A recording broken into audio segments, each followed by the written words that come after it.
little bit more about the hold harmless concept, what exactly that means for our projects. So the way I like to think about it is hold harmless is like a ladder.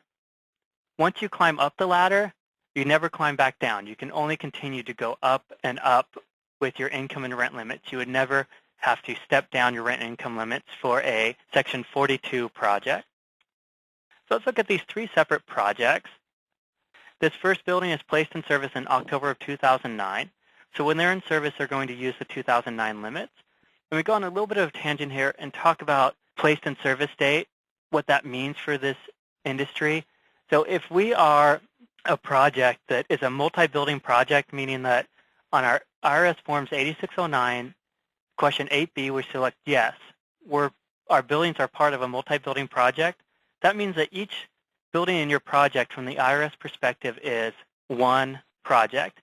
And so in that case, as long as you get your building placed in service before the new income limits are issued, you get one building in service, all the buildings in your project, rent hold harmless floor will start at that same date.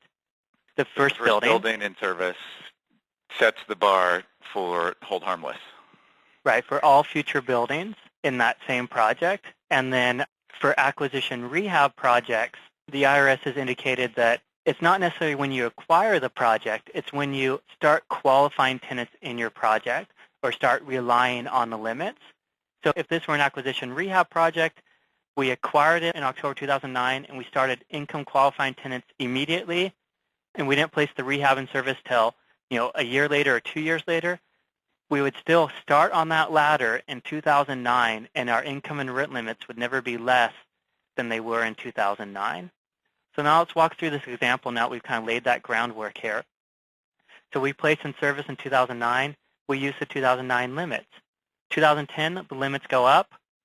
We get to climb up that ladder. We now are on a new rung for this project. We get to use the 2010 limits. 2011, the limits decrease.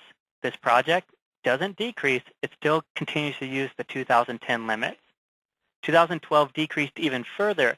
This project is placed in service, and we see that this project now has to use the 2012 limit. So even though these two projects are in the same county, this project will have a higher income limit for qualifying more tenants, and will have a higher rent limit. When we flash forward another year, 2013, this project comes online. Income limits had fallen again, and now this project would have to use the 2013 limits. So in 2013, this project would use 13 limits. This project would use the 2012 limits. And this project would use the 2010 limits. Especially important, let's say 2013, if you're in an area that had a decrease, which we did have this year, the MTSP charts that are published by HUD do not show prior year amounts.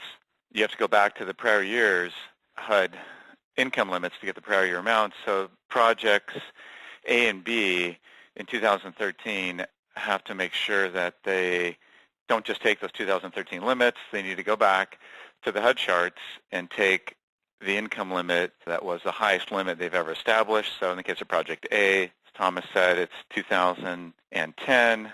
In the case of Project B, it's 2012.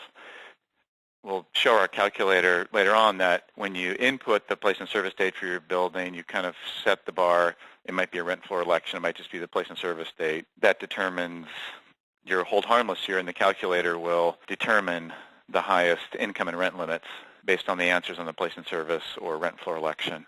To clarify Jim's point, in non-Harris Special County, HUD is going to publish one limit for 2013, and it will be solely the 2013 limit. So if you just use the charts, you would not find this limit, you would not find this limit, you'd only find this. So you'd have to go back and look at all the previous charts. The key to remember for hold harmless is once you're in service, your income and rent limits should never decrease.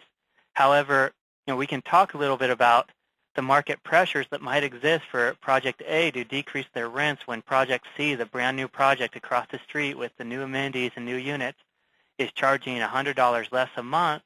They might not be able to charge these higher rent limits, but they do have the advantage and they can qualify a larger amount of tenants because they can qualify all the tenants that are between these two levels that Project C would not be able to qualify. So this is just for your notes. This is basically what we just talked about in Word format, so you can refer back to that. Now let's talk about the 45-day rule.